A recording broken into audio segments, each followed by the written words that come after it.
All right, my friends, it's Dr. Anthony Balduzzi, and I want to welcome you back to another episode here on the Fit Father Project podcast. This one today is going to be a unique episode because we're bringing one of my friends on, Connor Beaton, who is the author of the brand new book, Men's Work.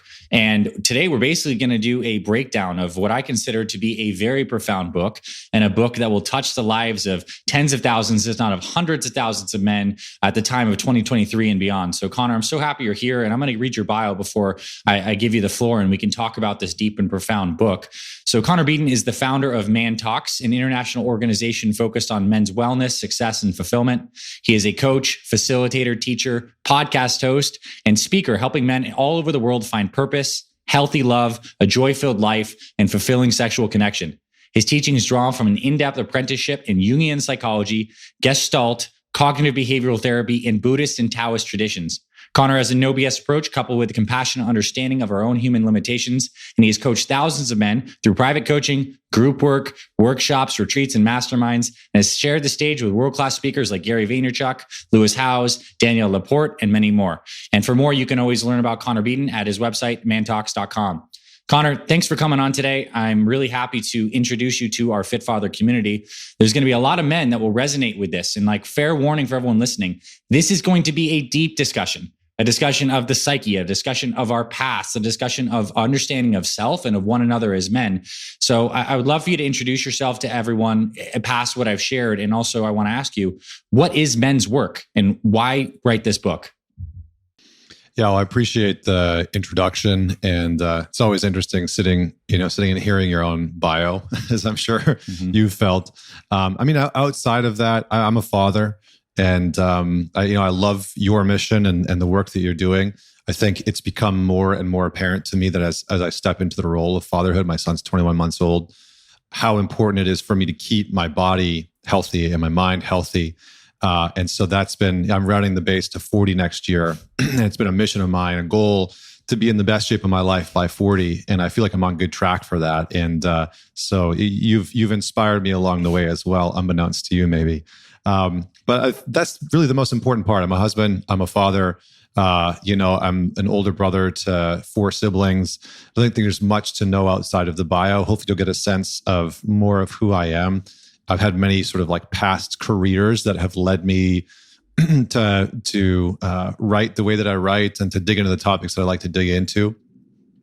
But in terms of what men's work is, there's sort of the genre that many of us are involved in that can be classified as men's work, right? Whether it's helping men better connect to their body, better connect to their sexual desires, step into the type of fathers, husbands, business leaders that they ultimately want to be in the world. All of that could be classified as men's work. There's sort of this older version, like the mythopoetic movement that included Robert Bly, who wrote Iron John, David Data's work with Way of the Superior Man, No More Mr. Nice Guy. Essentially, men's work is the healing of our relationship to our own masculinity within ourselves, the masculinity within our culture, and within our relationships to other men. So men's work is many things. It's many things to many different people. But for me, men's work, and the reason why I wrote this book, is specifically that most of us as men have been born or grown up with a kind of intensity living within us that no one has really taught us how to wield or deal with. So many men walk around the world with an intense charge of anger, or anxiety, or loneliness, or pain, or bitterness, or resentment, or whatever it is.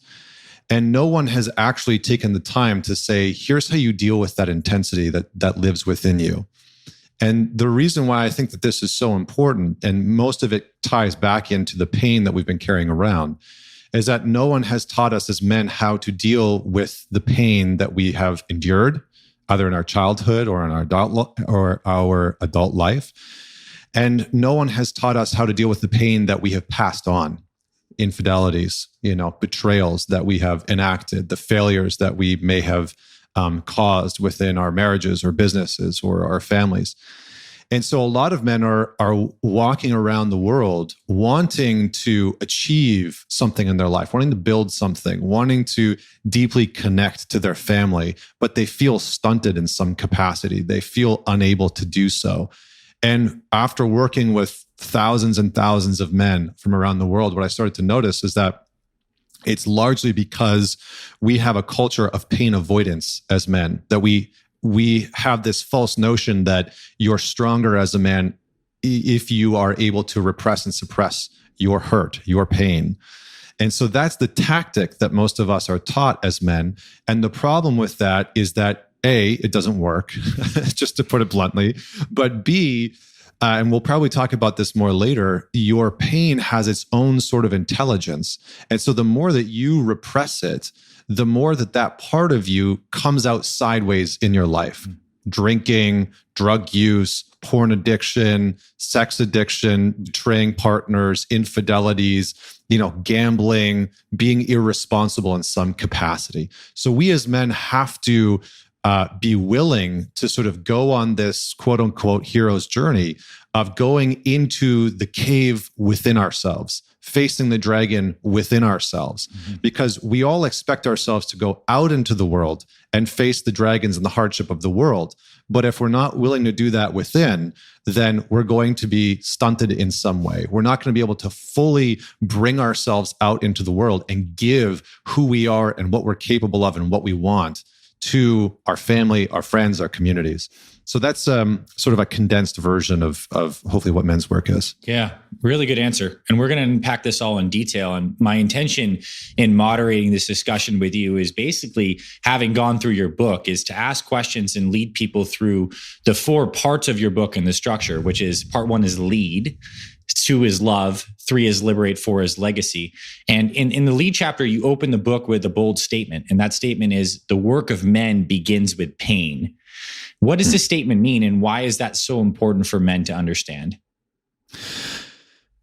Yeah, well, there's many ways that I could go about answering that question. I think one of the main ones is most men have grown up in an environment where they viewed and learned how to be a man, how to be masculine, from men who never learned how to be with their own pain. So they viewed fathers who, how they got through life was with alcohol, was through avoidance, was through shutting down. And so for many of us, we have had just countless examples of men who have been afraid of their pain.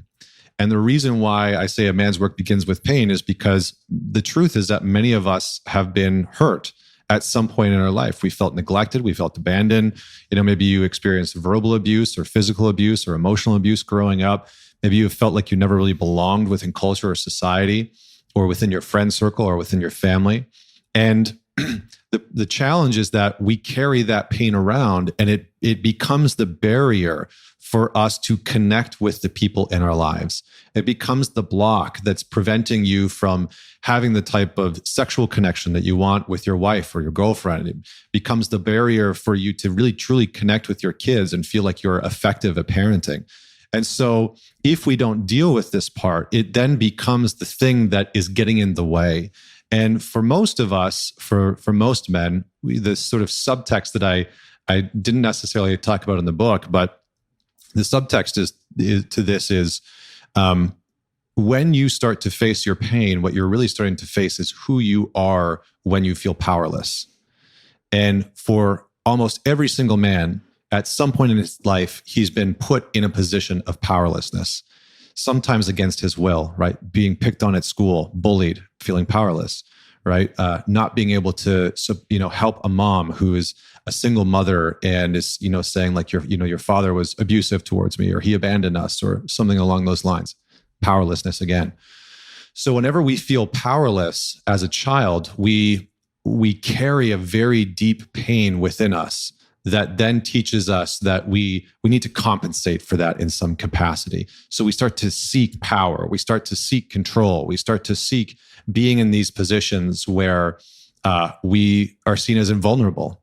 And it's our willingness to be open and transparent about our hurt, about our pain, that is also the connective tissue of relationships. So like if you think about the relationships, and I'll end my answer with just this one piece that I think is very important.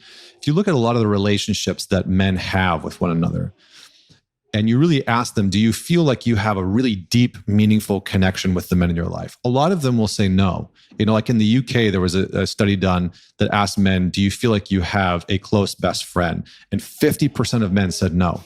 50%, half of men said, no, I don't feel like I have somebody that I can call, that I really trust. And the reason for that, when you dig a little bit deeper underneath the surface, is that many male relationships are surface level in the sense that we talk about our wins, we talk about our successes, we talk about the notches on the belt, we talk about all the shit that's going well in our life, but we don't talk about the really deep and meaningful things that have shaped us into who we are, that were painful, that were hard, that were challenging, right? The moments in our childhood that we've never shared with anybody, the moments in our adult life where we maybe made decisions that were less than optimal, right? To put it a sort of easy way, but where we betrayed ourselves. We don't share those things with the men in our lives. And so we feel alone. We feel isolated. So why we have to begin with pain is because we have to start to bring some of that experience forward into our relationship. And a mentor of mine has a great saying. He says, we are wounded in relationship, and we have to heal in relationship. And so, we get hurt by our parents, by our family, by friends at school, by bullies, etc. And we have to heal in relationship. And usually that starts with other men. And generally speaking, and this is, I promise, the last piece that I'll say, the act of being a man who is able to turn towards his own pain, recognize it, admit it, work with it, reveal it to other people, has a kind of psychological, emotional, spiritual, and physical strengthening that naturally occurs on the other side of that. Because we prove to ourselves as men, I am capable and competent of going in and facing the hard parts of myself. And if I can do that within myself, then certainly I have at least a chance to do it out in the world. And so that's why it's really, really important, because so many men are walking around in the world feeling like they're not capable or competent of facing the hardship of life because they haven't faced the hardship of their own existence, of their own past, of their own decisions and their own choices. Man, powerful. And I'm reflecting as you're sharing this directly onto our Fit Father community now. We have this Facebook group and certainly the people's interaction with our coaches and our team and our staff. And one of the things that people do early in the program is we encourage people to post these pictures of themselves, like the day zero picture. And you want to talk about, like, that seems like that's hitting on all those things. It's men, look, here I am. This is the state I am in. This is the pain that's gotten me here. I am shirtless. I am overweight. I do not like how I look and I feel. Like, see me and walk with me. And I think there's this vulnerability aspect that is working for men psychologically in our community because of this. And I think it's nice to really elucidate some of the mechanisms. Now, to continue, you quote Carl Jung a lot throughout this book. He's obviously been a massive influence in your understanding of the psyche. And I want to read a quote that you have from chapter 1. The new man must bear the burden of the shadow consciously, for such a man knows that whatever is wrong in the world is in himself. And if he only learns to deal with his own shadow, he has done something real for the world. He has succeeded in shouldering at least an infinitesimal part of the gigantic unsolved social problems of the day. So I want to ask you, what is Jung's premise here? What is the shadow? And what are common representations of the shadow in men? And how does our own men's work kind of relate globally to what we experience in the collective? Yeah, such a good question. And I love that you read the quote off, because it's one of my favorites, and there's a reason why it was chapter 1. The shadow is essentially, it can be a complex thing. So I'll try and just sort of distill it down. The shadow is for all of us, the kind of like hurt locker. So where we store a lot of the things that we don't like about ourselves. It's the place that you hide your insecurities, your fears, your worries, your doubts. It's the place that you put the parts of you that you don't want other people to know about or see, right? The things that you sort of hide from your wife or your girlfriend or your friends or your colleagues or your, people at work. So it's this kind of psychological hurt locker that we store a lot of the parts of ourselves that we don't want other people to know about. And the reason why it's so important is because it's still you, right? Still you, still a part of you. But it's in the disowning of that part that we empower it. So the more that we try and disown it, the more we try and reject it, we as men, most men have a kind of civil war going on inside of them that they're kind of aware of, right? They know that it's happening. They know that they're battling themselves. So I'll give you a very concrete example. A lot of guys have a very negative, harsh, and demeaning self-talk. So the way that they speak to themselves, this sort of inner critic and this judge will start to pop up. Why the hell did you do that? Why'd you say that? What's wrong with you? You're so stupid. You're such a piece of garbage. That kind of stuff. That is the shadow speaking. That's the shadow talking to you. And that shadow is trying to get you to assimilate it, to bring it back into your personality. So the reason why Jung said that it's such an important part is because for many of us, that's where we put our pain, right? That's where we put the hurt from our past, as we store it in the shadow.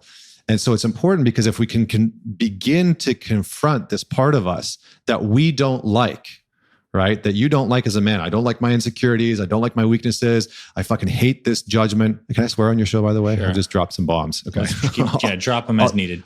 I'll try and keep it to a minimum, but if we can confront that part and begin to understand it, begin to accept it, begin to welcome it back into ourselves, begin to even love that part of ourselves, then we can begin to do that with the people around us, right? You can begin to view your wife or your girlfriend and see the parts of her that maybe you don't like, and you can begin to accept them and love them versus constantly being at war with them. Mm-hmm. A lot of conflict happens in relationships because we are at war with this part of our partner that we just don't like, mm-hmm. and we wish didn't exist, and we wish that they would change, and we want them to be different.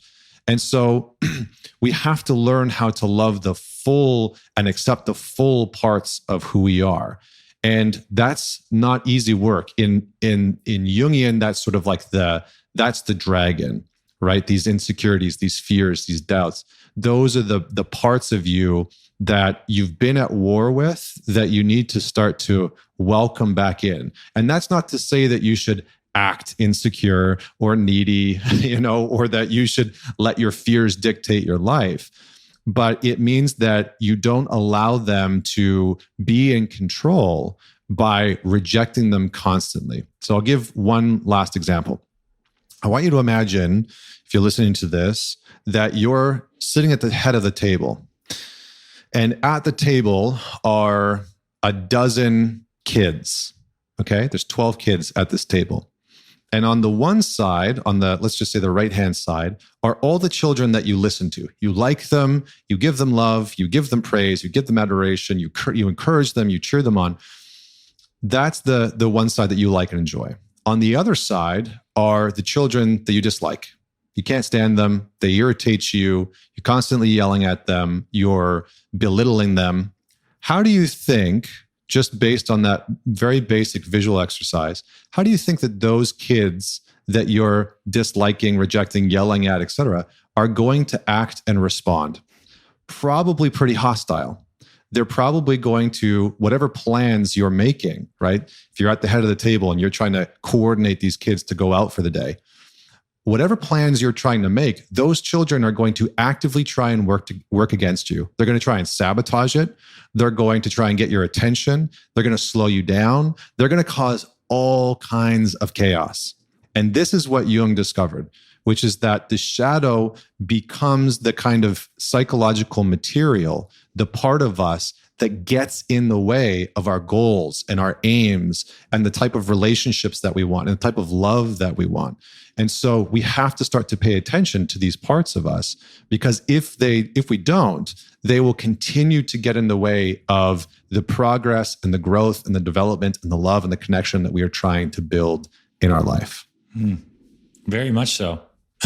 I love the analogy of the table too. And it seems that the kids on the left side, at least to me, first and foremost, would want to be understood, without behavior being changed, being seen and accepted, because their behavior came from some root. and that can That's be right. understood. And I want to ask you about that because I think you share another quote in the beginning chapters of the book. I'm going to read it now.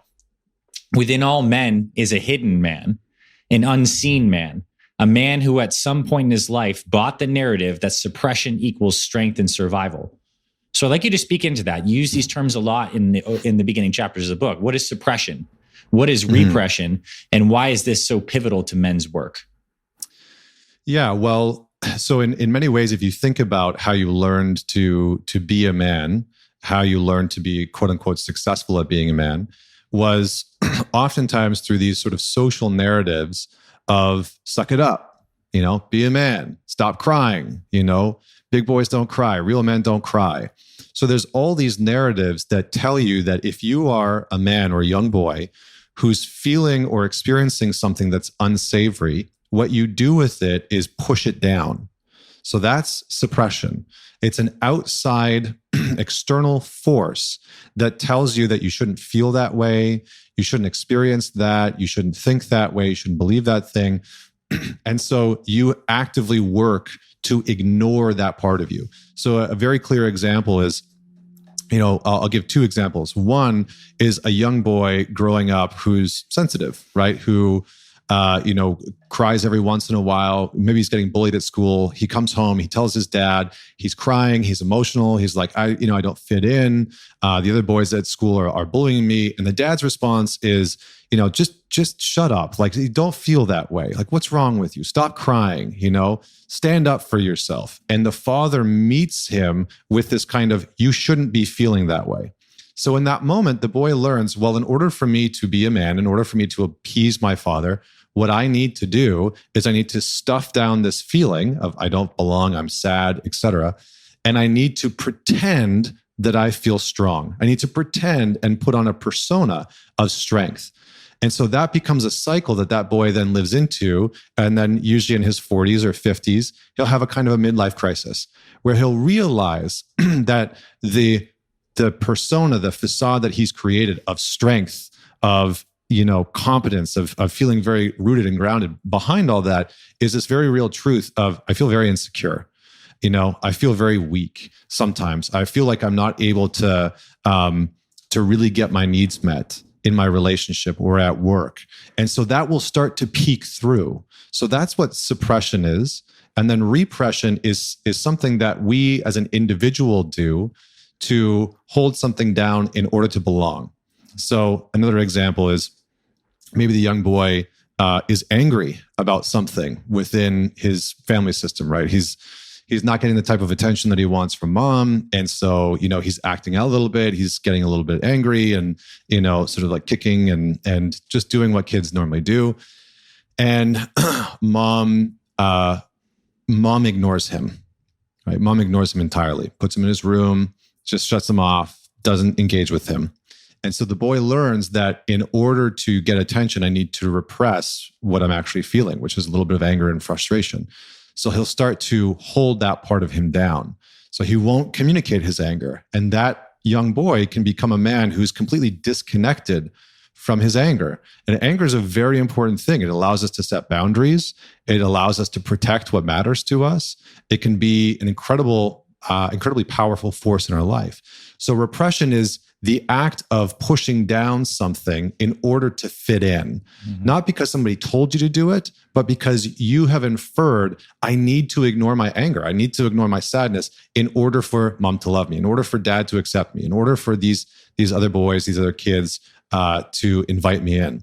So essentially, and just to sort of tie this all back, we as men in our male culture, there's a very big push for you to prove your strength through suppression, but it's not real. It never leaves men feeling deeply strong or authentic or genuine or congruent. What it leaves men feeling is like an imposter. And the amount of men that I have worked with in the corporate environment, it's like 75%. I think the data shows it's like 70 to 80% of people within corporate environments feel like an imposter. Well, why is that? Because for most of them, they've gone through life suppressing what they actually feel, repressing what they actually want or are experiencing in order to belong. So they create a facade of strength, not a genuine internal knowing of I can navigate and handle really hard shit. I can go through really hard times. Instead, it's pretend. So when they have a conflict with their wife, and they pretend to be unfazed, but they actually feel sad and disconnected. Well, what are they going to do? Well, I need to suppress this. I need to repress this. So I'm going to numb out by going to watch porn. And then they feel more connected from their wife. Or they go and drink and shut down and, go and watch football by themselves for 5 hours straight and feel more connected from their partner versus prioritizing what they're actually experiencing and saying, you know what, that really hurt. That sucked. That was hard. And communicating from a very authentic and true way what they're actually experiencing. Like, I think the last thing I'll say is, and I wrote this in the book, but it's easier for a man to say, fuck you, than it is to say, I'm hurt. Mm-hmm. It's just the truth. And there's nothing wrong with being a man and saying, I'm hurting. Sometimes that's the strongest thing that we can do because it's the truth. Yeah. It's just the truth, I mean, can I just tell one last story that's in the book? Yeah.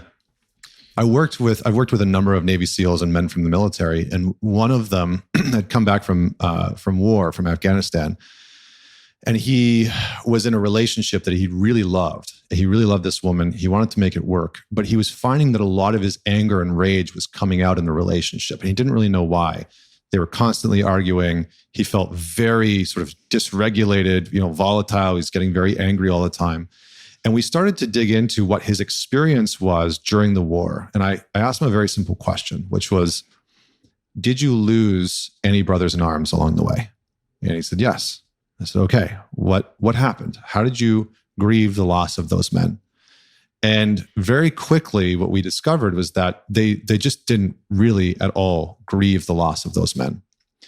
And he had seen men die in battle. He had been very close friends with a man who had died 20 yards from him. And when that man died in the battlefield, they went back to the barracks, they went back to the base, and they posted a photo up of him. They had a moment of silence, and that was it. That was the whole thing.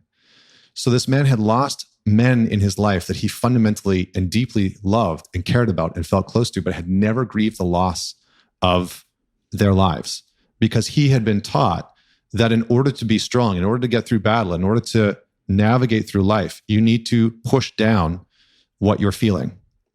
And so all of that emotion was starting to pop up in his relationship. He couldn't contain it anymore because all of a sudden his heart was broken open, right? He loved this woman. He's like, I love her. I want to be with her. I'm feeling things that I've never felt before. And it cracked open the vault door to the rest of his emotional body. He couldn't suppress all of it anymore. And as we went through an exercise, I walked him through an exercise that would allow him to grieve the loss of these men. And we came out the other side of it and we paused and I said, how are you feeling? And he sat there and, he'd been crying and he's like, you know what? I would honestly rather rush a machine gun nest than feel grief, than feel this way. And so that just gives an example of the intensity that sometimes we as men are conditioned to when it comes to suppressing and repressing what we're actually feeling, in order to be perceived as strong within our culture, in order to be perceived as strong to people that we love and feel like we can belong with them.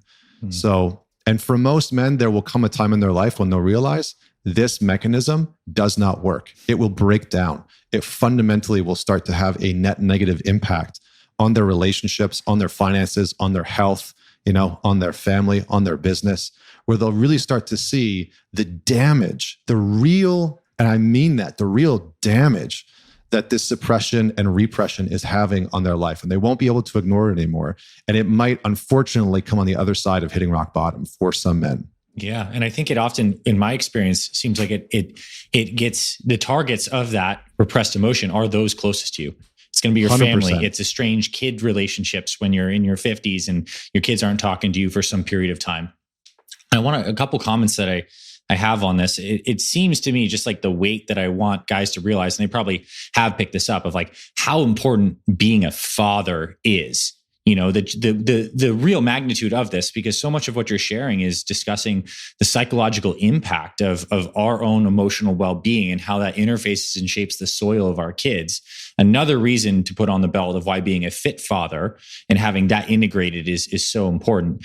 And I also thought of like when you were talking about, how we post ourselves up to be strong, we feel insecure. It reminds me of like little dogs. Like we've all seen the Chihuahua that has like the massive bark because they feel very, they know they're small.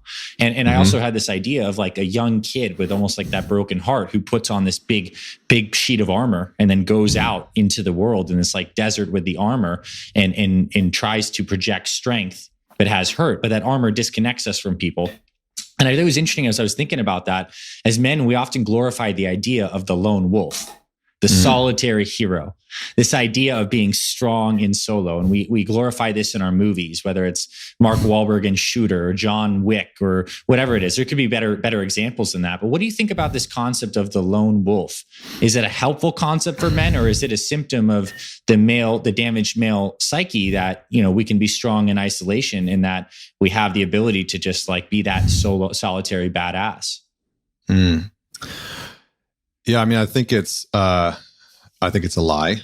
I think it's an illusion that we buy into, that you're going to be stronger alone, and it hasn't always been that way. This is it's a very new concept.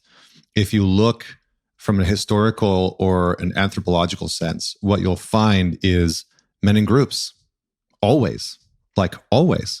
Hunters hunted in groups. They were not alone. If you were alone, there was a much higher probability that you were not going to survive, period. And so we as men have been, the way of men for a long time has been the path of the group, the path of men together. And it's not until this sort of last gasp of this sort of the pinnacle of the hero archetype being built on the ground, on the foundation of suppression, right? That's what the lone wolf is. That's what the Marlboro man is. This notion that you will be stronger on your own. The truth of that is that you're just, there's a real element of cowardice underneath it all, because you never have to actually deal with the pain that you probably received from other men, the betrayal that you probably received from other men, how your father wasn't there for you, how he abandoned you and your mother, watching him be abusive, feeling betrayed by other men, right? Having your best friend, sleep with your wife or some version of that, right? So many men have experienced some form of pain from another man, whether it's an elder, whether it's a father figure, whether it's a friend, whether it's a colleague. And so this notion of, well, I'll just do it by myself, doesn't work.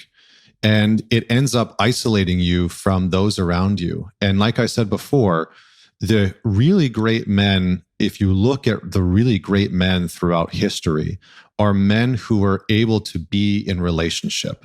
They are able to lead relationships, and they were able to prioritize connection in those relationships and understand what other people want. Like, this is maybe a goofy example, but there's a reason why somebody like Aragorn in Lord of the Rings is so popular and so idolized.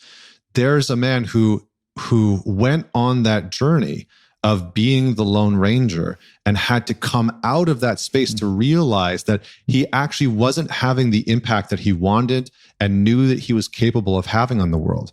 And that, in fact, he couldn't ever have that impact solo, that he had to join community, he had to join a group. And in doing so, it called him to reconcile with his past. And that's what a lot of men are facing, is that there is a kind of protection and safety that comes along with you isolating. It's easier in some ways. It just truly is. I think about the times in my life where I was cheating, I was, using substance abuse, alcohol, drugs, porn, etc. Nobody knew about that. Not a single soul knew about the deep pain that I was in. Nobody knew about the dysfunction that I was in. Nobody knew about the insecurities. And in some ways, I felt safe. I felt safer in doing that, because the alternative was to find people that I trusted, that I could start to expose those parts of myself to. And that is a very risky business, right? There's something about it, again, as we've been talking about, that is confronting for us as men, because we have to undo the years and the decades of suppressing how we're feeling and tune in to the truth of our experience. And that's where the power is. And the last piece I'll say about this is that in the shadow, we don't just store the painful hurt and insecurities. We also store our strengths. So there's a reason why in every myth, in every tale, on the other side of facing the dragon is the gold. So when you start to allow these parts of yourself back in, when you are able to admit your insecurities to friends, to family, to a partner, when you're able to be, I almost hate using the V word, the vulnerable, because it's so maybe true to what is. Yeah. When you're able to be true to what is, what you're experiencing, what you've been feeling, what you've been thinking, to the people that you can trust, it does something psychologically where you're able to reclaim a strength, a skill, a competency within you that you have discarded along the way. Maybe a confidence within your intelligence, maybe a confidence within your capacity to be loved, maybe a confidence in your capacity to have tough conversations, but you actually reclaim something that emboldens you and empowers you and says like, yeah, I can do this life. I can get through these hard times. And not only do you signal that to yourself, but you signal to others.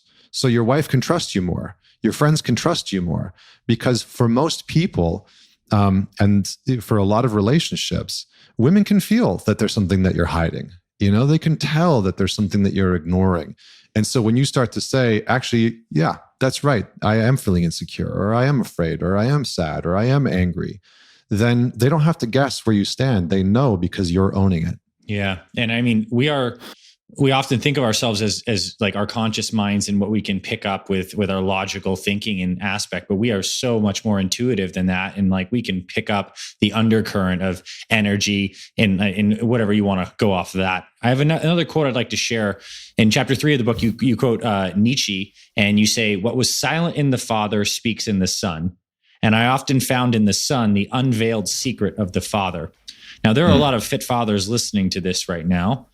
How can they aim to be better fathers in light of this discussion we've had so far? What can they be aware of? What kind of questions can they ask themselves? And what can they take away from this conversation to bring forth what might be silent in them and help create a healthier psychological passing to their kids, son or daughter?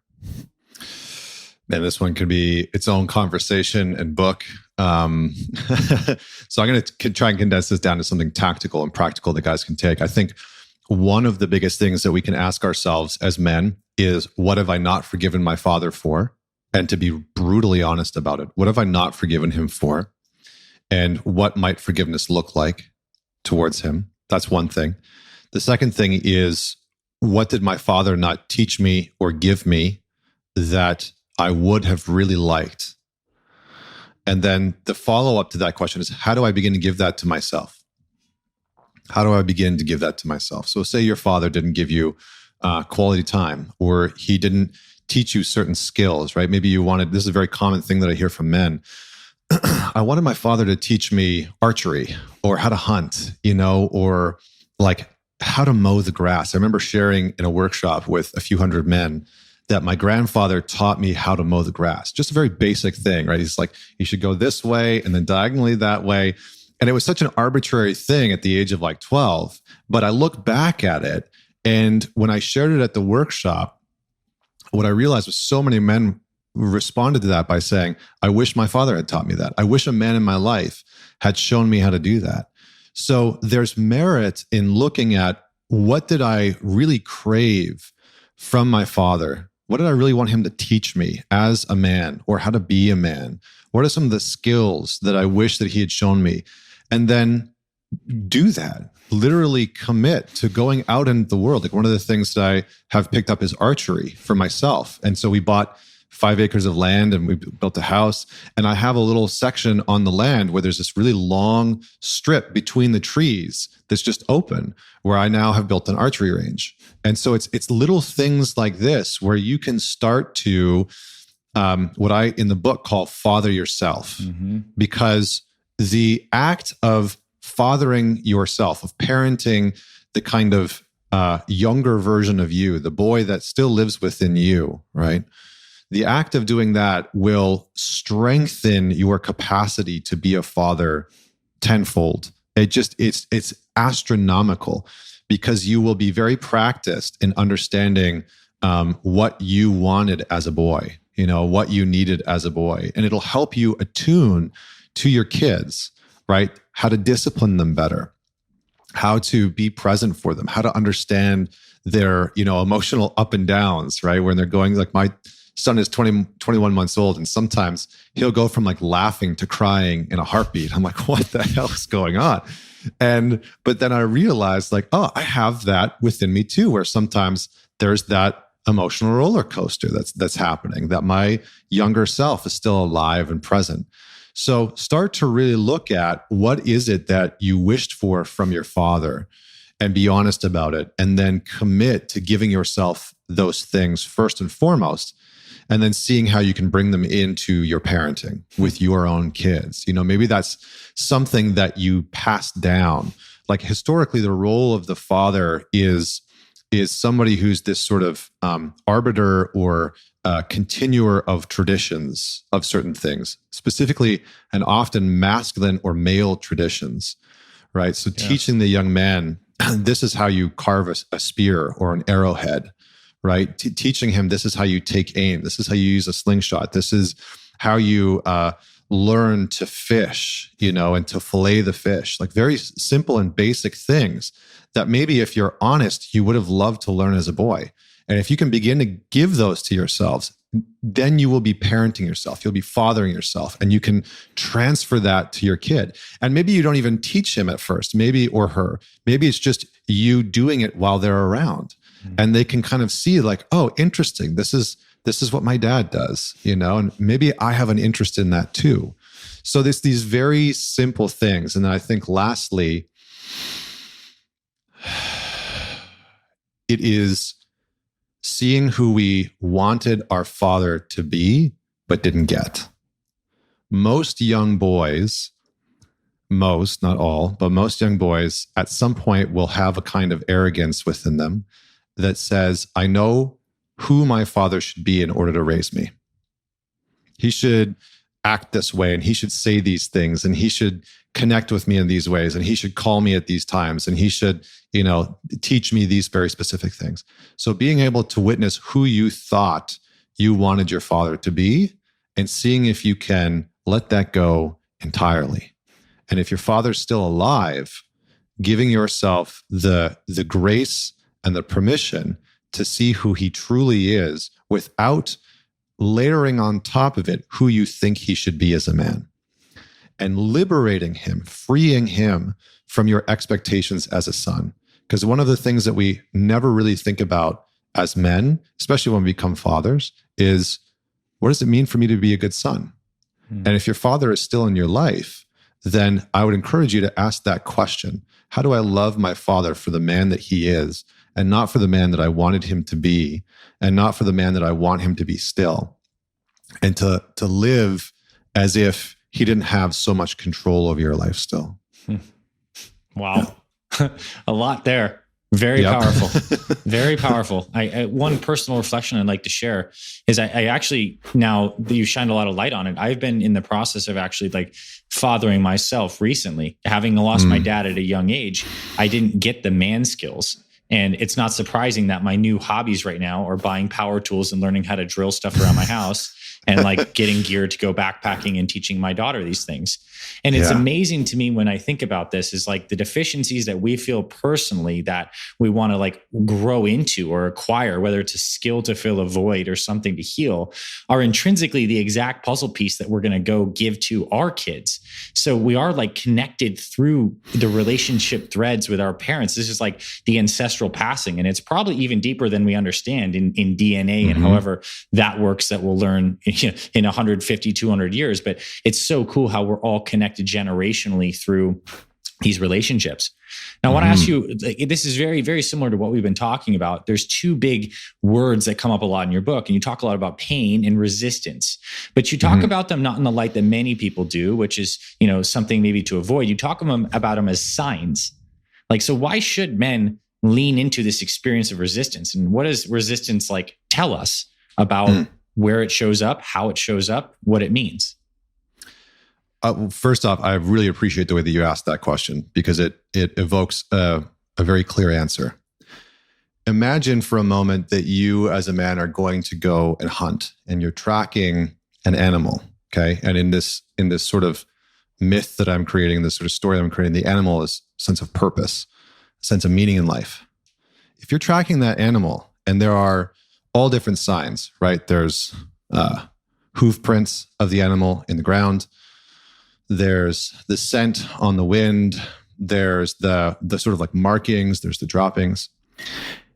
If you say some of these markings and trackings, I'm going to listen to, I'm going to look at, and the other ones I'm going to discard and ignore, you are lessening the chance you're going to be able to catch that animal. You're lessening the possibility that you'll be able to track it.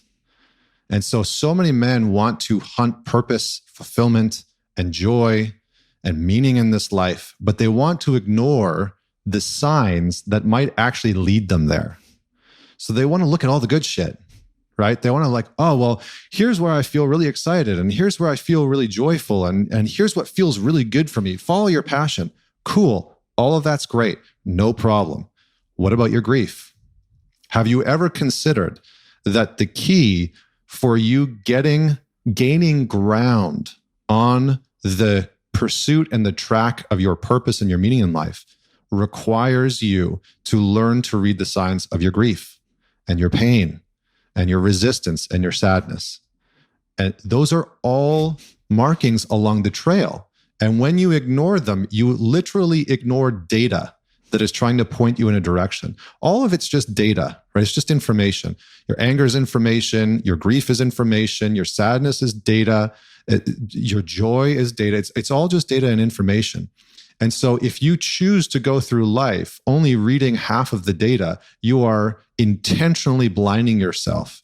You are intentionally cutting yourself off to a part of the flow and the information and the data that you actually need in order to traverse this life effectively. And the last thing I'll say is you will be showing your children what it looks like to ignore their own hurt. You will be teaching them by proxy what it looks like to ignore their own hurt and to not become somebody that knows what to do with pain and discomfort.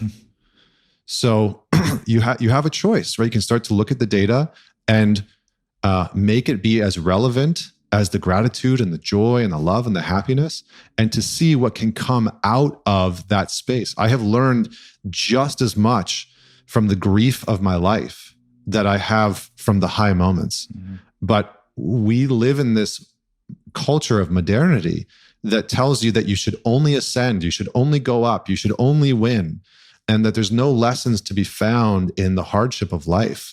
If you talk to people at the end of their life, or you interview people and say, what's been the most meaningful things that have happened to you? Half of the stories that they will tell will be about hardship, will be about hard times that were so fundamentally meaningful towards them because of what they got out of them. And then the last thing I'll say specifically about resistance is that a lot of these things are means of protecting yourself as a man. And so when you feel resistance towards something, resistance towards a morning routine, resistance towards change, resistance toward, eating a certain way, know that you're trying to protect yourself in some capacity. And generally speaking, I don't want to sort of like give it all away, but generally speaking, what you're protecting yourself from is the fear of the unknown. The fear of the unknown. What we know, we will cling to, even if what we know is abusive and dysfunctional. It's really, really messed up, right? So if you are somebody that eats a bag of Cheetos and a pint of ice cream every night before bed, that's known. It's something that feels comfortable. And to venture into the territory of not doing that and waking up at 6 a.m. and going to the gym is terrifying, because your brain and your body don't know what to expect. And your brain and your body are literally wired for you to steer towards what you know. So you have to condition yourself as a man to say, okay, I feel resistance towards that. There's probably an edge that I can move towards that I don't know what it's going to look like, but let's see where it leads me. And in doing that, you expand your tolerance for the unknown, and you expand your tolerance for regulating yourself in venturing into the territory of new things, of change, because change requires you to enter into the unknown, period.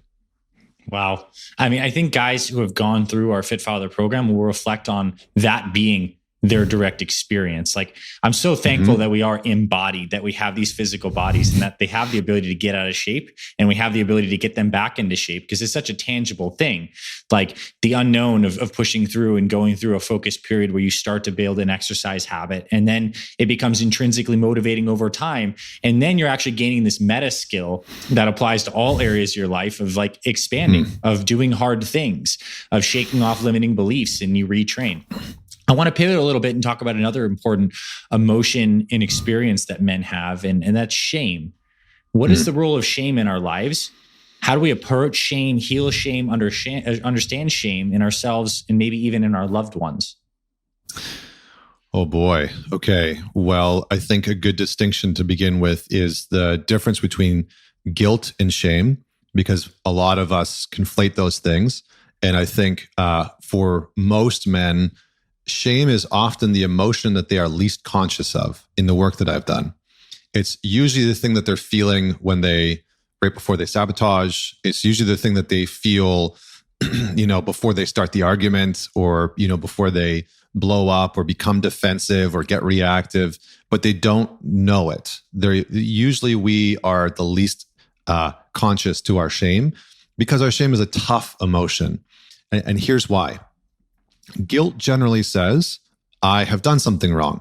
So I said the wrong thing. I forgot to take out the garbage. I forgot to pick the thing up from the store. I forgot to do that thing, and I did something wrong, right? Or we got into an argument and I became reactive, and maybe I said some things that weren't great. I did something wrong. That's guilt. And guilt's a very normal emotion, and it's okay to feel that, because it helps to coordinate us towards how we want to act, respond, behave, choose, etc. It can be very beneficial. Shame says, I am wrong. I am wrong. Not, I have done something wrong, but there is something wrong with me. And so for most men, how they're operating, not most, but for some men, how they're operating is that there's something fundamentally wrong with them. And the guys that are listening to this, that they know that that's true, it'll be like, yeah, I know that. I can feel that in my body, that I feel like something's wrong with me. And I felt like that growing up. I felt like that as a boy. I felt like that as a teenager. I felt like that as a young man. I felt like there was something wrong with me. And for a long time, I was trying to figure out, I'm speaking about me personally, I was trying to figure out what the hell is wrong with me. I can't seem to get my shit together. I'm lying, I'm cheating, I'm betraying. I'm not living the life that I want. And I had attributed a lot of that to there is something fundamentally wrong with me. And what I had to realize was that shame and the notion that there is something wrong with me is a learned behavior. We learn it in a family system, in a friend group, at school, on a team. We learn through other people treating us a certain way or saying certain things to us that there is something fundamentally wrong with us, right? So not I did something wrong, but I am wrong. Now, shame isn't all bad, because in moments we have done things that we should feel ashamed of, right? If you've been married for a decade and out of nowhere, you go and hire a prostitute and go and cheat on your wife with that prostitute, there's a high likelihood, especially if you're in a marriage where it's not an open marriage, there's no agreements around sleeping with other women, there's a likelihood that you are going to feel shame and that that's okay. Where the line sort of draws is that for a lot of us, that shame turns into something that is toxic. And I almost hate using that word, but it turns into something that feeds itself. So we begin to act and behave in ways to reinforce this notion that I'm fucked up. There's something fundamentally wrong with me. And so we start to make decisions and choices and spend time with certain people and hang out at certain places and, have certain routines and habits that reinforce there's something wrong with me. So just another example is for a lot of guys that can't stop watching porn, that becomes the thing, the behavior, the decision that reinforces there's something wrong with me. I can't stop watching porn. Something wrong with me, right? Or texting the woman or, drinking too much at night or smoking too much weed or whatever it is. That becomes the thing that reinforces the story of there's something wrong with me. And so this is a bit of a deeper piece, but we have to trace the lineage of our shame back to its origins. And we have to ask ourselves the question, where did I learn this? Because you likely weren't born into this world with the programming that you're screwed up. Mm-hmm. You learned that along the way somewhere. And I really want to reinforce that for all the men that are listening to this that have felt like there's something fundamentally wrong with me. I am shocked at how many men carry around this story. I am broken. There's something wrong with me, right? I'm screwed up. Many of us carry around this story. So we have to be willing to start to look back at, where did I learn this story? Did I have a parent who just left me alone for hours at a time on the weekend, and I started to learn that there's something wrong with me because they don't want to be around me, especially if that parent was their only caregiver. Or if you had a parent like me who would say things like you're a stupid piece of shit, or what the hell is wrong with you, or you're such a dumbass. If you heard things like that, then over time, and this is the really important piece, because children are ego beings, they are just little bundles of ego. They can't differentiate between, oh, dad's mad at me or mom's mad at me. They think dad's mad at me because I am faulty. There's something wrong with me. I either did something wrong or there's something wrong with me inherently. So we have to be able to look back at our past and see, where did I start to learn this story? Who did I start to learn this from? And can I challenge it? Can I confront that story? Can I see if maybe there's a possibility that's not true? And if you are a father, then this work is interesting because you can look at your kids and you can start to think, I remember when I started to do this work, thinking back to, being 5 years old, 7 years old, and hearing those things. And I think about having my own child, and I do now, and I think about him being 5 or 6 and saying those things to my son, how damaging that would have been, and that of course he would take it on as if there must be something fundamentally wrong with me for my father to say those things to me. And so we have to look back, see where we learned that, and we have to do the hard work of forgiving whoever taught us that story and embracing the boy that we were, that was innocent, that maybe had no other choice but to adopt that story. And in doing that, we create an opening and a possibility for us to liberate ourselves from passing that on to our kids. Yeah. You put down the bag, you become enlightened through that healing, that forgiveness. And I mean, it all comes down to what I'm hearing a meta message here is like awareness and reflection is the name of this game. Like being true with your experience, shining more light onto what you're feeling, knowing that it's okay. And going through this very systematic process that you have laid out in the book, which, by the way, what we're not sharing here and why I recommend everyone picks this up is at the end of each of these chapters, there's a series of reflection and integration questions that if you literally just bought the book, didn't read the whole damn thing, but just answered those questions in the boxes, it would probably be the best money you've ever spent. So there's that. Now, I want to start to talk about the back part of the book and really about like love and legacy and some of these other things. And I want you to speak into the role of the masculine and the feminine in the male psyche. And maybe it plays into the role that mothers play in development too. This is something that's become very relevant to me. I suppose as I became more mature over the last 10 years, I actually found that I was integrating a lot more of like these feminine aspects of my personality and my being. I learned how to actually love. I learned empathy. And my daughter cracked me wide open to another level of that. Let's speak to that though. Masculine and feminine, we're integrated beings in some sense. Like, what's it like as a man? And do we have both these energies? How do they play? How can we understand this? Yeah, really good. So in the Jungian framework, there's the masculine and the feminine, but he calls them the anima and the animus. And so the animus is the masculine and the anima is the feminine. And in Jung's framework, as a man, your consciousness is the animus, it's the masculine. And then your unconscious is the anima. And there's many things I could say about this. I'm just trying to think about condensing this down to something that's useful to the men that are listening to this. We do have all of these energies within us, and you can see them. There's many different forms, right? You can see yin and yang. Some people call it Shiva Shakti. Some people call it, go and flow. There's just so many different words that we use to describe these different polarities or energies that are within us. And where we learn those polarities are from our parents, right? So generally speaking, you're going to learn about your own feminine nature through the image of your mother, and you're going to learn about your own masculine nature through the image of your father.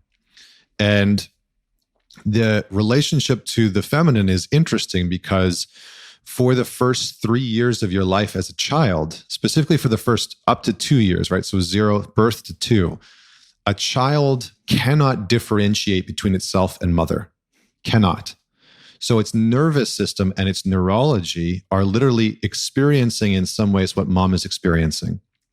So if your mother is extremely anxious and fear-based, as a baby, you're going to start to form this relationship and this connection to the feminine as fearful, as something that you should be afraid of, or as something that is afraid constantly.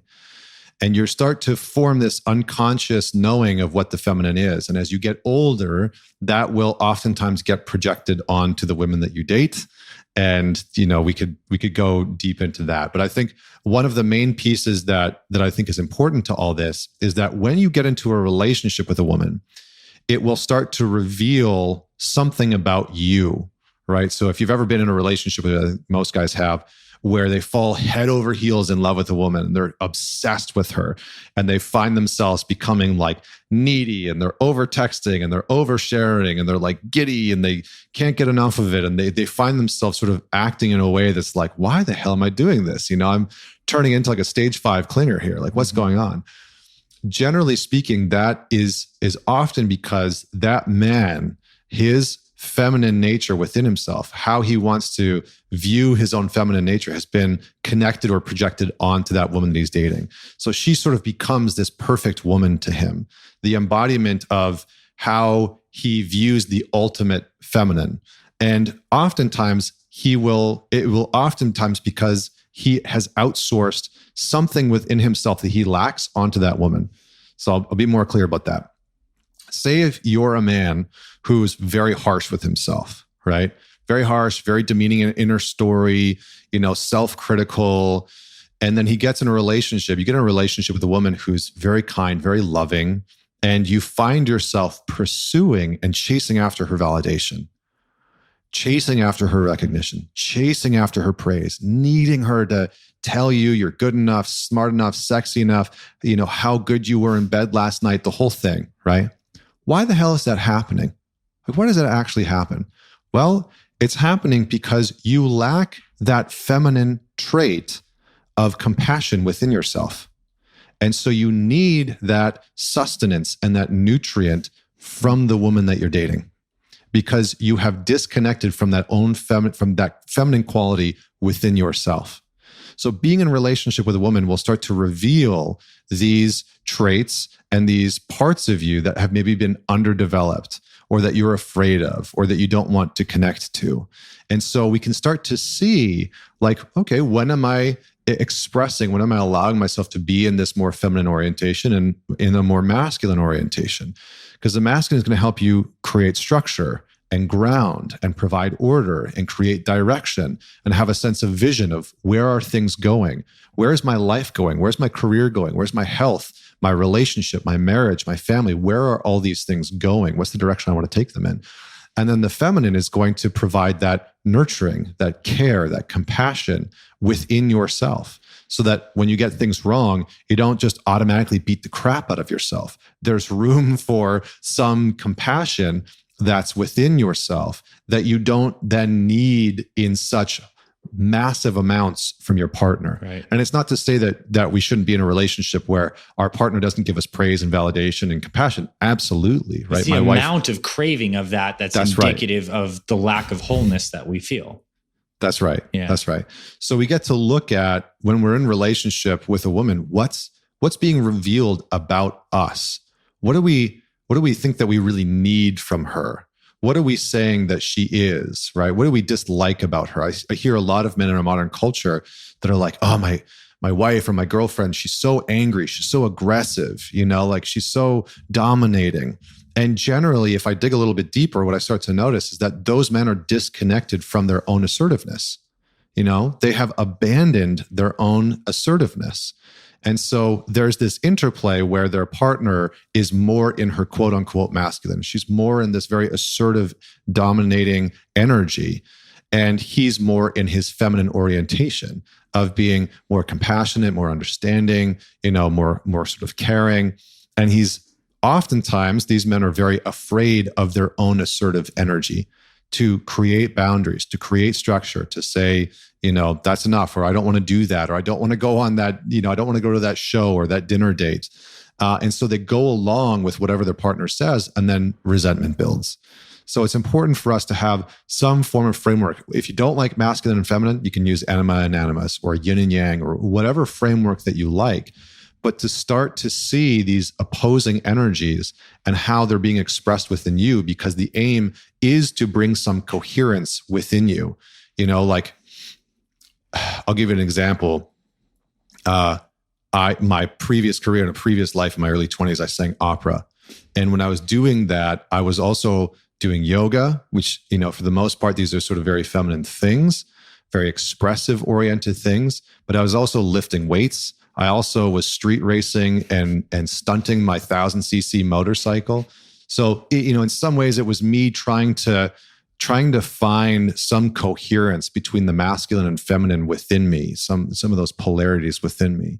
And the last thing I'll say is that if we are not willing or able to give ourselves some of these feminine qualities, nurturing, self-care, because the feminine is oriented towards receiving and the masculine is oriented towards giving, generally speaking. I mean, look at even the motif of ejaculation and reception. I mean, it's there even in like the the very nature of how this starts. So it's a very good example. But where a lot of men struggle is that they're disconnected from their feminine, they're disconnected from receiving.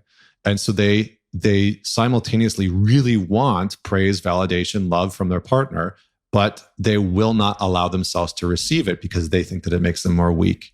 Mm-hmm. And so we have to start to practice receiving the love, receiving the care, receiving the validation that is already present in our life. And then we also have to practice giving that to ourselves. A lot of the stuff that I lay out in the book, it's all practice-based. It's like you need to develop these skills. Self-compassion is a skill that some of us just weren't taught. I wasn't taught to be self-compassionate, so I beat the shit out of myself.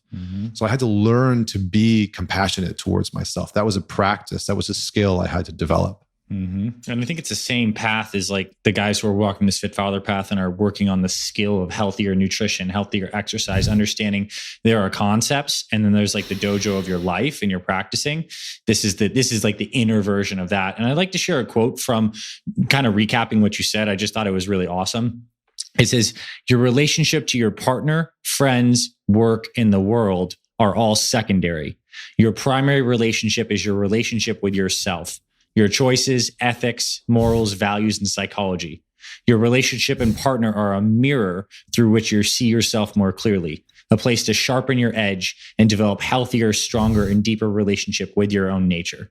I have a question past that, but I just want to share that because I think it's a nice summation and probably a more bigger picture framework of how we can like start to view our primary partners and our primary relationships as mirrors. And insofar as we start to do that, I think we project a lot less, or we notice our projections and stuff, and then healing happens around the game. Now, this is going to be like kind of like not 180, but I want to talk about ejaculation because it does come up in this back part of the book. And I think it's a very, very important thing that not enough men maybe like understand the significance of that, or like the impact of it on our bodies and our nervous systems. It's like this creative force where our brain and our nervous system, does the seed of life and pairs with the egg. And here we are. Like, what can you say to men about like ejaculation? What's important to know? What didn't our dads teach us about that? And what's the value in understanding this for our well-being and our performance? So good. Can I just explain a little bit about the nervous system in order to answer this question? Please. So within your autonomic nervous system, there's sort of two branches, and you've probably heard of them before, which is the sympathetic and the parasympathetic. And the basic way to think about them is that the sympathetic is like your gas pedal, and the parasympathetic is the brake pedal. So sympathetic is go, get stuff done, do your emails, do your task list, work out, that kind of stuff. And parasympathetic, brake pedal, rest and digest, calm, peaceful, relaxed. For most of us as men, we are very much in that sympathetic nervous system response throughout the day. We're very go, get stuff done, doing oriented. And we struggle to be in a more restful, relaxed state when doing anything. And so for many of us, we don't have a method or a mechanism that allows us to move from this go-oriented, getting shit done, doing state into a restful state. So a lot of guys will use pornography, sex, specifically though, ejaculation, as a means of hitting the reset button on their nervous system, as a means of moving out of this stress state and into a parasympathetic state, out of the go state and into the rest state. So the one thing that I really want to hit home is, and I teach about this a lot when I do workshops or men's weekends, and I don't think I talked about it in the book, is that most guys don't actually know how their erection works or what happens when they ejaculate. Most of us know, like what we're taught in school is like, oh yeah, when you get aroused, blood enters to the penis, and then that's how you get erect, right? Well, what they don't tell you is that in order for that erection to happen, you have to be in a parasympathetic, relaxed state. So the more stressed you are, the more anxious you are, the more overwhelmed you are, the more in that sympathetic nervous system response you are, the harder it is for you to get an erection, the easier that it is for you to come too fast. So most erectile dysfunctions that are non-medical and most premature ejaculation that is non-medical is because the man is in a constant state of stress and his body can't move out of that stress state.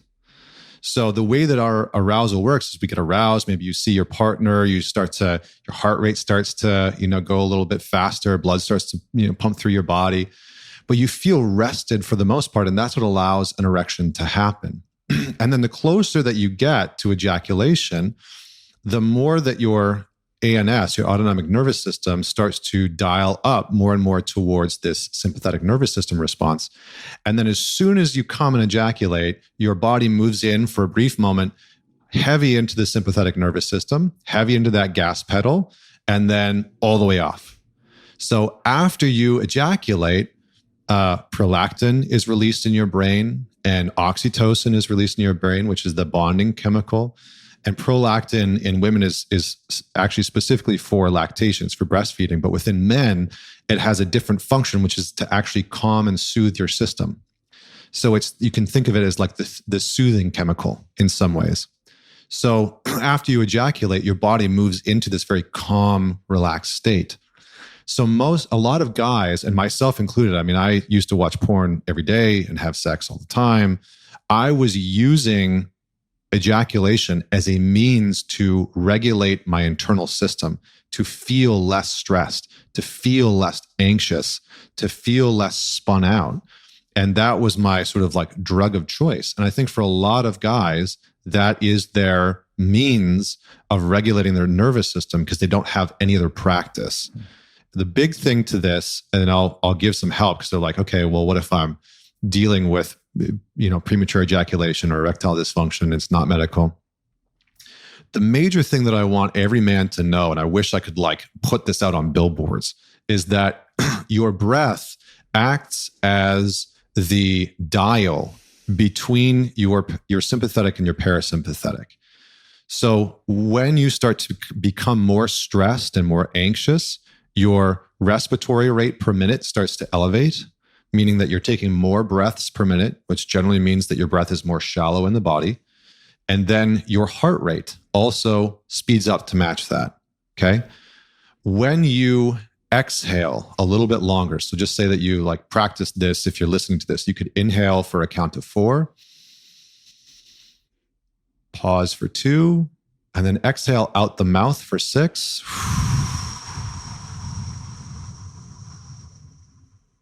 Pause for 2, inhale through the nose for 4, pause for 2. And if you just repeat that cycle, exhale out the mouth for 6. If you repeat that cycle for about 3 to 5 minutes, research has shown that longer exhale, and this is really key, the longer exhale than the inhale will automatically begin to regulate your respiratory rate per minute. So it'll reduce how many breaths you're taking per minute. And in turn, that'll force your heart rate to slow down. And in turn, that'll cause your body to shift more into a parasympathetic state, more into a relaxed state naturally. So if you're somebody that has anxiety or stress, that's a really great exercise to do on a daily basis or whenever you need in order to just bring some of that energy down and start to move into a more relaxed state. Most guys that are struggling with performance anxiety, it's because they're in their head. And the more that your locus of attention, the locus of focus is in your thoughts, the more that you're going to be what's called self-referencing. So you're just going to be asking questions like, am I going to stay hard long enough? Am I going to come too quick? Is she enjoying this? Et cetera, et cetera, et cetera. And so how we interrupt that, how we disrupt that self-referencing is by focusing as much attention as we can on the breath, on slowing the inhale down and extending the exhale out. And in doing that, we begin to what's called regulate our body. And that will allow us to experience the sensations in our body, experience the pleasure, experience the arousal, and allow us to regulate our erection and our ejaculation to some degree, right? You're not gonna go from like, orgasming in 60 seconds to not coming in an hour, and being like a porn star, but it will allow you to begin to slow what's happening down in your body. And that will shift how you engage sexually. So I know I just did a lot of information. So I'm going to pause there and see if there's anything that you Well, I think it really comes down to understanding the nervous system. Like what we learned in medical school was point, parasympathetic, shoot, sympathetic is a good little mnemonic for that. And the breath as this anchor and this switch that we can use consciously to move between, or really predominantly move ourselves to a parasympathetic state at any time, whether it is in sex or otherwise. And just like look at the converse, when someone's having a sympathetic like panic attack, what does the breathing look like? Exactly as you'd imagine it to be, typically through the mouth and the chest, very frantic kind of breathing. So the breath is powerful. And we did recently release our breathwork course for all access members in the Fit Father community. And the one thing, we had a relaxation one, and it's so good that you said this, because the one type of breathing is making sure the exhale is 2 times as long as the inhale. So like there's obviously a lot there, right? All right. Yeah. So we've gone through a lot. I have like 1 or 2 more questions. And this question here is from the last part of your book, which is entitled Legacy. And you open this chapter in this final section with a powerful statement, really powerful statement. Legacy is the ego's attempt at eternity. Chase legacy and you'll forever grasp at an illusion. Pursue purpose and meaning and you'll leave behind something of substance. And man, does that hit hard. Because I think for me, coming from like the personal development background, there are so many times where this idea of legacy is shown in a very like positive light. This idea that what you're going to create, what you're going to leave behind. We've all seen these types of messages. But it seems much more true what you shared is legacy is an attempt of a fragile ego that's ultimately afraid of dying. You're going to leave something permanent because there's this fear that of non-existence, of poof, vanish, all gone, all this work. Please speak into this idea of legacy, how it relates to men, and what's in your opinion the healthy approach to this idea of meaning maybe beyond ourselves or beyond the finite nature of our minds and our bodies? So I think there's a few things that are important with this conversation of legacy. Number one, a lot of men, myself included, but a lot of the men that I've worked with have a resistance towards limitations, endings, boundaries. And all of those words, if you trace them back, are rooted in death, right? The finality of something, the ending of something. And so for many guys, what I've noticed is that, and this isn't for everybody, right? But I really would encourage people to just hear what I'm saying and see if it's true for you. And if not, then write it off. But for many guys that I've worked with, they're pursuing legacy because they want something that they've built to outlast them, to live on, to kind of, in a way, to cheat death, to act as if limitations and endings don't pertain to them. And now this isn't to say that you can't build something meaningful. It's not to say that you can't build something absolutely incredible. It's just to know that whatever it is, right? If you look at Tesla and Elon Musk, that company will die at some point. It might outlast him, but that company will not be around indefinitely. That's an impossibility. It's just not going to happen. And so we have this notion that if we can just build something big enough that will last for long enough, then that will be a signal that our life has been meaningful. And it's false. I have worked with so many men in their 60s and even in their 70s that have built up $100 million and billion-dollar companies and businesses that have had huge impacts. And while those things are meaningful, there are other elements to life that are equally as meaningful.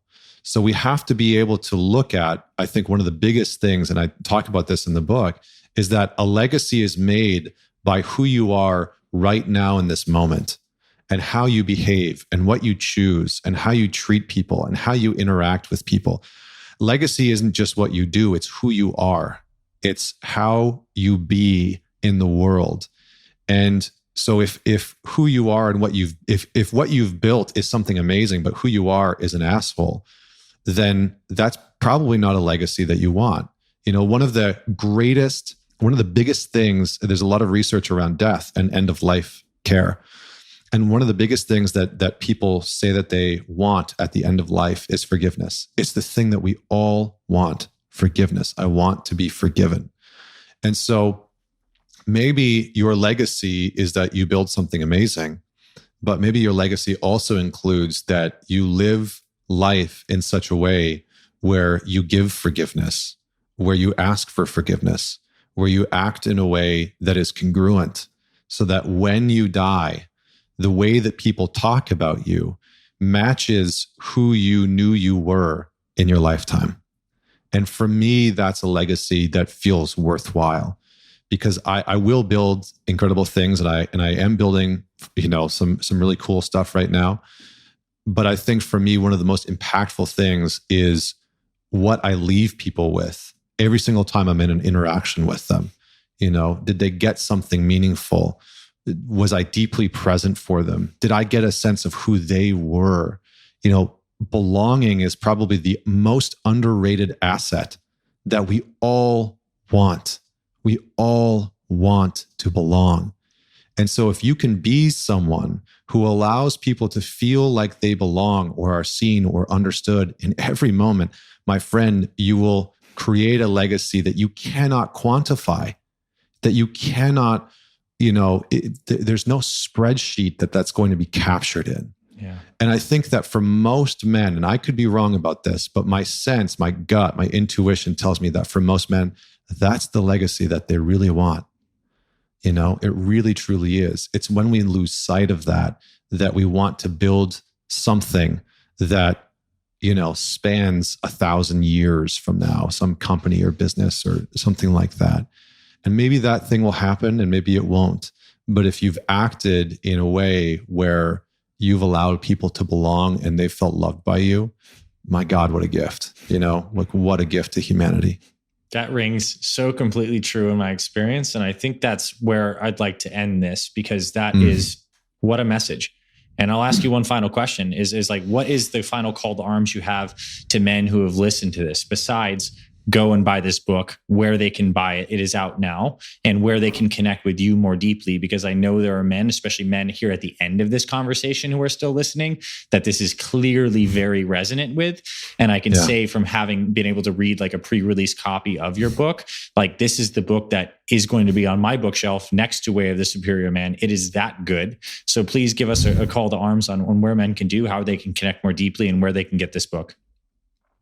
Well, first off, I really want to acknowledge you for your support. I think having known you over the years, it's just been such an honor to be in your presence and to see you step into fatherhood and to just know you. You know, I feel like you are leaving that legacy, and it just is such a pleasure to know you. And so it means a lot to me that you would say that honestly, like truly, it means a lot to me. I think for the guys that are out there, you know, the call is, you of course, find the book. If you need anything, message me on Instagram. I try and get back to as many people as possible. It's just at ManTalks, or, you know, hit me up through the website. I think those are honestly the main pieces. And the call is really to just turn towards the parts of yourself that you feel like they don't belong, you know, in your marriage, in your relationship, in your friend circles, and to find places and spaces where you can bring those parts to belong. You can bring them back and welcome them home into a more fuller, more robust version of who you are. And that is something that you may never be thanked for by your wife and children, but it's something that they will benefit from deeply. Man, what an articulate and powerful conversation. One of my favorite on this podcast. Connor Beaton, thank you, my friend, for being the light that you are and being the champion of this men's work. I appreciate you coming on today. Thank you.